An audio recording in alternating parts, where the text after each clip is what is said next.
પંચમહાલ ગોગંબા તાલુકાના ધનેશ્વર ગામમાં જિનાલયમાં મહાવીર સ્વામી સહિતની મૂર્તિઓ ખંડિત કરવા અને મામલે પોલીસે 3 આરોપીઓને દબોચ્યા।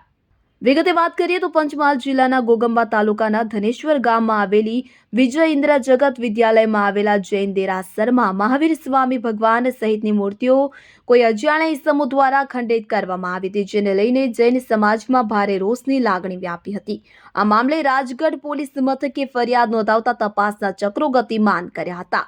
જિલ્લા એલસીબી અને રાજગઢ પોલીસે સંયુક્ત રીતે તપાસ હાથ ધરતા 3 આરોપીઓને ઝડપી પાડવામાં આવ્યા હતા। આ મામલે જિલ્લા પોલીસ વડા કચેરી ખાતે એસપી હિમાંશુ સોલંકીએ પત્રકાર પરિષદ યોજીને માહિતી આપી હતી। આ મામલે પોલીસે આરોપીઓ સામે ગુનો નોંધી કાયદેસરની કાર્યવાહી હાથ ધરી છે। ગઈ તારીખ 11/3/25 રોજ પંચમહાલ જિલ્લાના રાજગઢ પોલીસ સ્ટેશનના ધનેશ્વર ગામ ખાતે એક વિજય ઇન્દ્ર જગત વિદ્યાલય કરીને એક કમ્પાઉન્ડ છે, સ્કૂલનું કમ્પાઉન્ડ છે, જેમાં એક જૈન દેરાસર આવેલું છે। તેમાં અજાણ્યા ઈસમોએ એક ગૌતમ સ્વામી ભગવાનની મૂર્તિ, વલ્લભસુરી મહારાજની મૂર્તિ તથા મુખ્ય મંદિરમાં મહાવીર સ્વામીની એક મૂર્તિ ને નુકસાન પહોંચાડેલું છે તે પ્રકારની ફરિયાદ મળેલી હતી।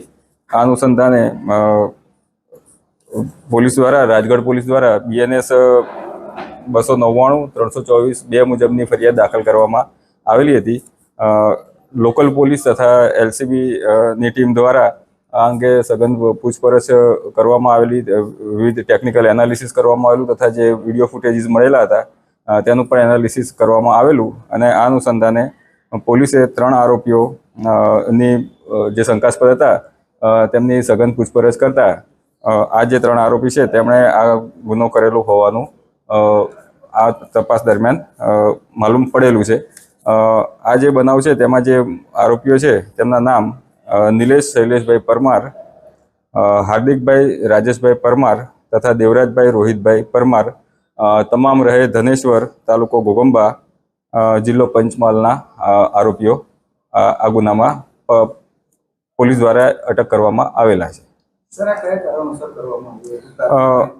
પ્રાથમિક રીતે જોઈએ તો આ જે આરોપીઓ છે આ ગામના જ છે અને આ આરોપીઓ તથા બીજા જે ગામના છોકરાઓ છે ત્યાં આગળ એક મેદાન છે અને મોટાભાગે એ મેદાનની અંદર ફૂટબોલ અને ક્રિકેટ રમતા હોય છે, ત્યાં મસ્તી પણ આ લોકો કરતા હોય છે।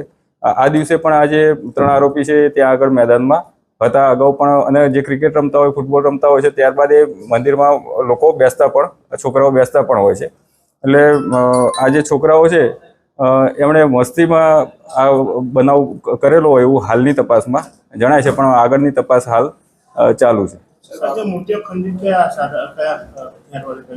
મૂર્તિઓ ખંડિત ત્યાં આજુબાજુમાં જે પથ્થરો પડ્યા હતા એ પથ્થરોનો ઉપયોગ કરીને ખંડિત કરેલું હોવાનું હાલ તપાસ દરમિયાન જણાઈ રહ્યું છે। હાલ એમનો જે ગુનાહિત ઇતિહાસ જોતા હાલ પૂરતા કોઈ ગુનામાં સંડોવાયેલા હોય એવું જણાતું નથી, પણ છતાં પણ ફરી એક વખત આ અંગે તપાસ કરવામાં આવશે।